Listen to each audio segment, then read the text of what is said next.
मुंडा gene, नस्ल और भाषा समूह का अर्थ सिर्फ मुंडा आदिवासी समुदाय तक सीमित नहीं है। यह नामकरण मानव विज्ञानियों और भाषाविदों ने अध्ययन की सुविधा के लिए किया है। जैसे भूगर्भ शास्त्रियों ने भारतीय उपमहाद्वीप के भौगोलिक अध्ययन के लिए इसका नामकरण गोंडवाना लैंड किया है। हड्डियां और पत्थर नहीं बोलते, जीन बोलता है। कौन कितना पुराना? स्थापित मान्यता के अनुसार इंसानी जीव का जन्म अफ्रीका में हुआ और वहीं से वे पूरी दुनिया में फैले। मानव विज्ञानियों का दावा है कि 2 लाख साल पहले अफ्रीका में इंसानों का विकास हुआ।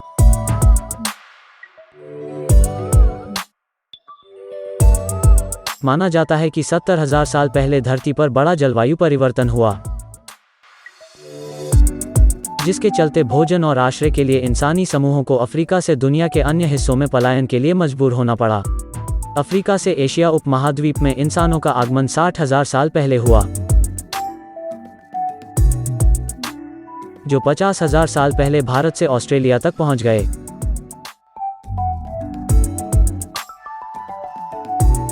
लेकिन शोधकर्ताओं के अनुसार नर्मदा और दामोदर घाटियों में विंध्य से कैमूर तक की पहाड़ी श्रृंखलाओं में आदि मानवों के जीवाश्म और अवशेष मौजूद हैं। नर्मदा और ताप्ती से लेकर राजमहल के बीच भीम बैठका जैसे अनेक मानव आश्रय स्थल और रॉक पेंटिंग्स इंसानों के होने की गवाही देते हैं।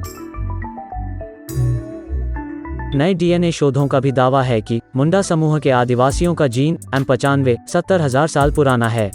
जीनोम प्रोजेक्ट के वैज्ञानिकों के अनुसार मुंडा समूह का पैतृक जीन पूर्वी भारत से दक्षिण पूर्व एशिया तक की आबादी में मौजूद है, जबकि मुंडा डीएनए का मातृक जीन आनुवंशिक तौर पर और किसी इंसानी समुदाय के जीन से मिश्रित नहीं है।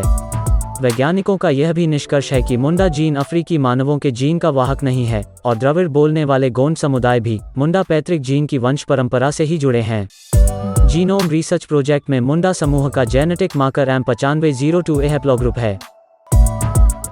जीन के साथ साथ भाषा की प्राचीनता से भी यही सिद्ध होता है कि मुंडा समूह के आदिवासी समुदाय एशिया उपमहाद्वीप के सबसे पहले निवासी हैं।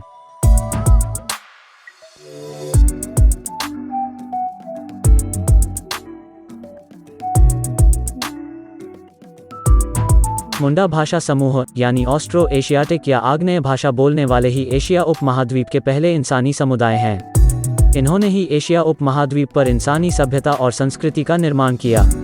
संथाल, खड़िया, भील, खासी, हो, उरांव, गोंड आदि भारत के सभी आदिवासी समुदाय समान रूप से मुंडा पैतृक जीन वाले हैं, जो मुख्य रूप से ऑस्ट्रो एशियाटिक भाषा परिवार की मुंडा, मोन खमेर, तिब्बतो बर्मन के साथ साथ निकोबारी, द्रविड़ और अन्य कई आर्य भाषाएं बोलते हैं।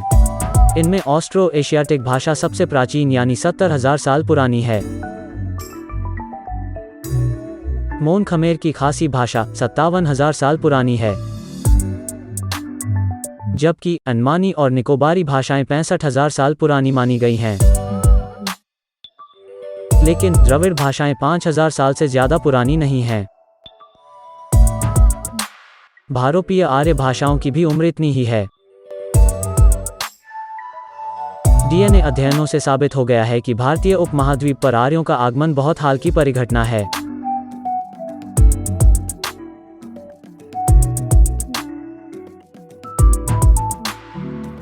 सबसे महत्वपूर्ण यह है कि एशिया उपमहाद्वीप में मुंडा मानव समूह की मौजूदगी आउट ऑफ अफ्रीका थ्योरी का समर्थन नहीं करती। मुंडा जीन की वंश परंपरा और ऑस्ट्रो एशियाटिक भाषा बोलने वाले दक्षिण एशिया से आए, यह थ्योरी भी गलत है, क्योंकि मुंडा वंश का जेनेटिक इतिहास यही सिद्ध करता है कि आदिवासियों का विकास भारतीय भूमि पर ही हुआ, जो यहीं से दक्षिण पूर्व एशिया में गए। अंडमानी निग्रिटो आदिवासियों को छोड़कर भारतीय उपमहाद्वीप के कोई भी आदिवासी समुदाय, वे चाहे जो भी भाषा बोलते हैं, सभी प्रोटो ऑस्ट्रोलॉइड यानी मुंडा नस्ल के हैं। दुनिया की सबसे प्राचीनतम नस्ल M9502A है, जिनकी भाषा ऑस्ट्रो एशियाटिक है, और यही इस धरती के सबसे प्राचीन मानव समूह हैं।